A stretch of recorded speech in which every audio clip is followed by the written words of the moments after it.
Welcome you all to dieselship.com.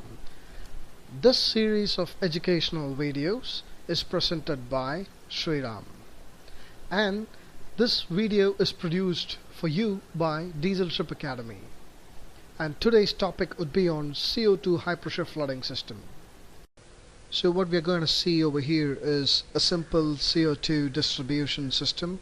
In fact, it's called as high pressure CO2 flooding system. We have lots of CO2 bottles accommodated inside a separate CO2 room. Usually it's on nearby the steering gear room on the after part of the ship. So let's see the operation of the system and the major components what we have. And for this demonstration I'm going to use the protected space to be engine room. So let's consider engine room is going to be flooded with CO2. So we have a lot of nozzles distributed all over the engine room, right from bottom platform to the top platform. We have a lot of CO2 nozzles, and these are CO2 sounding alarms. You have visual and audible alarms in the indicating that CO2 is being flooded inside the engine room. And we have a CO2 room which has main CO2 bottles. The number of CO2 bottles totally depends on the gross volume of the engine room, and let's forget about the calculation. We will deal that in a separate video. So let's now concentrate only on the operation. And we have the control station, or the valve release cabinet, or the control cabinet simply. So in order to flood CO2 inside the engine room, as a matter of fact, the mustering should be done in the muster station, head count, order from the master, and then with all confirmations with respect to your company policy, the master will give orders to the chief engineer to release the CO2. And it is the chief engineer who has to release the CO2 into the engine room. And let's see what are the components inside the valve control station. This valve control station can be located at different places, but definitely outside the space to be protected. Here the protected space is considered to be the engine room, so you got to have definitely outside the engine room, otherwise you can't operate in the event of fire inside the engine room. So there are three or many other possibilities. I'll deal with three such possibilities where these has to be located, the control station. So most of the ships, you have two basic places where the control stations are located. One is the fire control station, and other is the CO2 room itself, and the third is just outside the engine room, just at the entrance of engine room in fact. So the release cabinet has two pilot cylinders, and it is enclosed inside a cabinet which has a door. Once the door is open, it gives audible and visual alarms, and also it might trip some ventilation fans and stop some fuel pumps. It varies depending upon the ship, but usually it must give a definitely audible and visual alarm, and it should stop the ventilation fans. So we have two bottles, out of which we are going to use always only one bottle. One bottle is considered to be a spare. We are not going to use both the bottles. So there is a valve over here. You got to open this, and then there are two valves. One valve, if you follow the green line, goes and opens the main CO2 bottle valve mechanism. The other one, if you follow the blue line, goes and opens the main distribution valve, which is also inside the CO2 room. So once I open this valve, the CO2 from the bottle comes and stands over here.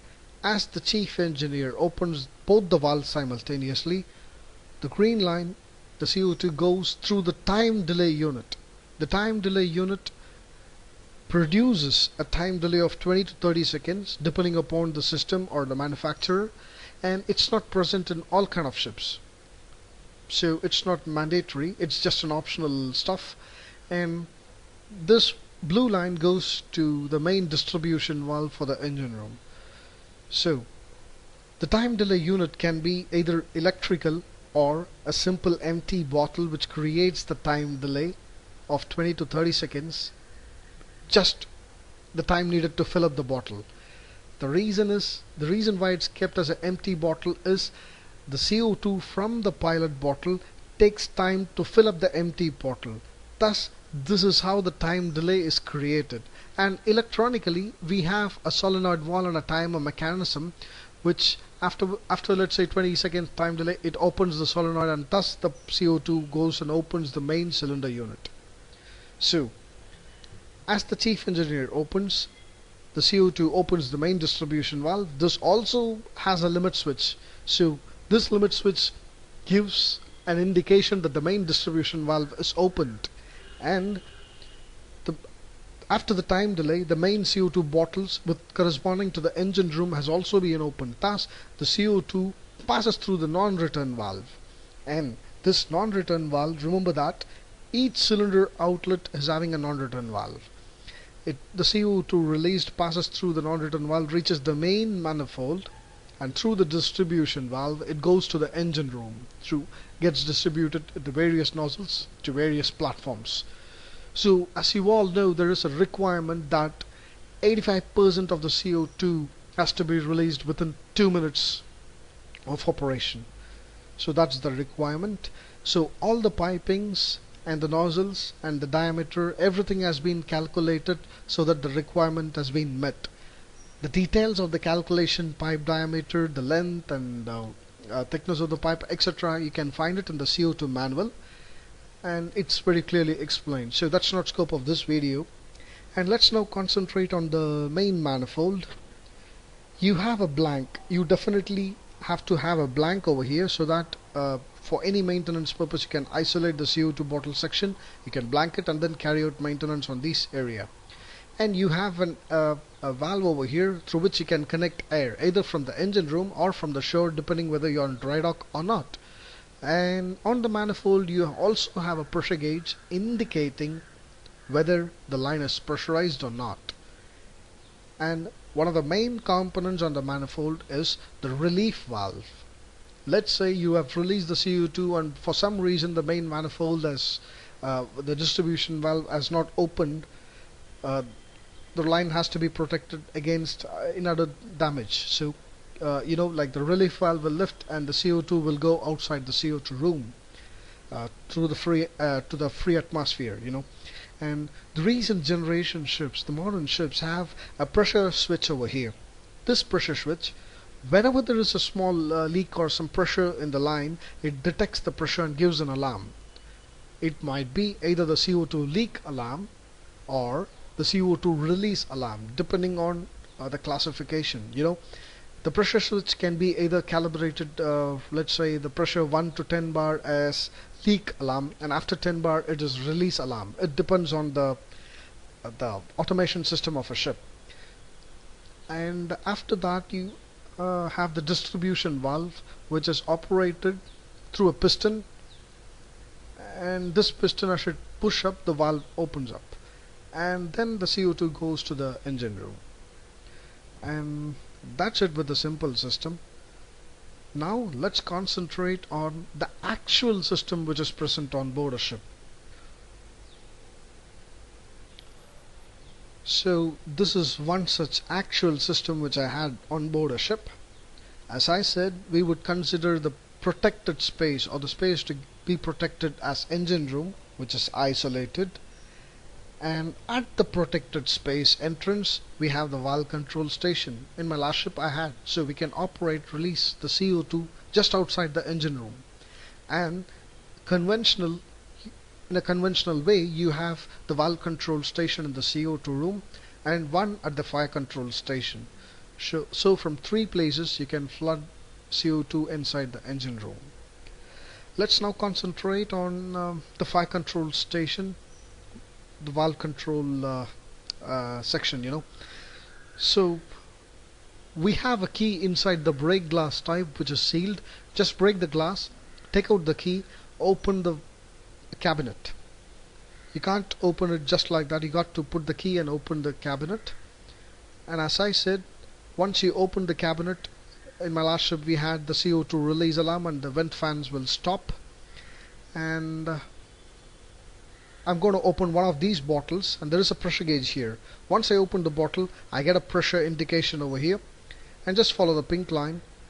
It goes to the two valves, and after that it waits for the chief engineer to operate it. And once the chief engineer operates both these valves, after confirming that the vent fans have stopped, quick closing valves are closed, and the dampers are shut, etc., etc. So after these two valves have been operated, let's follow the green line. The green line goes and opens the main valve, main distribution valve to the engine room. And as you see here, you have a check valve over here, or a non-return valve over here. So the gas from the pilot cylinder can pass only this way, it can't return this way, and it cannot also go to the other valve control stations. You have a non-return valve over here, so it opens the main distribution valve. Similarly, the other line, let's trace the blue line. It goes through a check valve or non-return valve through a time delay unit to open the main CO2 bottles in the CO2 room. And as the CO2 is released, follow the red line, and the main distribution valve is open now, and it just goes out, and then the space, the engine room space, is getting flooded. Now you have a similar arrangement in the CO2 room and also at the engine room entrance.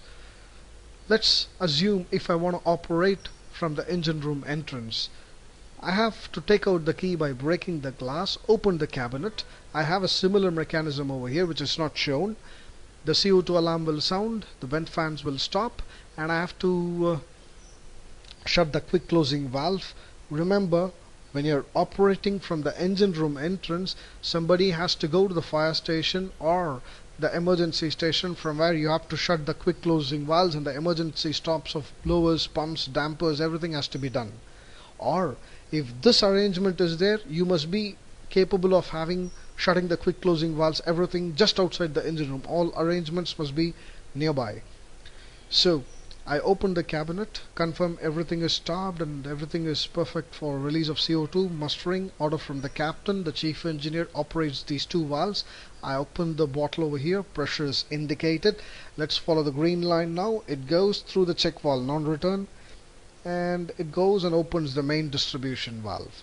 And the blue line, it goes through the check valve or a non-return valve, goes to the main through the time delay unit, and of course to the CO2 bottles inside the CO2 room, and thus the CO2 gets released, and through the red line, through the distribution valve, it goes to the engine room and gets released.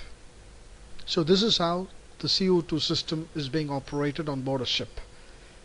In the future videos, we will deal about the mechanism and limit switch, how it is there and how the limit switches work, and specifically we will deal about the time delay unit, CO2 bottle construction, the valve arrangement, CO2 room arrangement, and the nozzles, etc. So watch out for the future videos on CO2 system. Well, that's it, and I hope you guys have enjoyed this video. For more videos, log on to dieselship.com.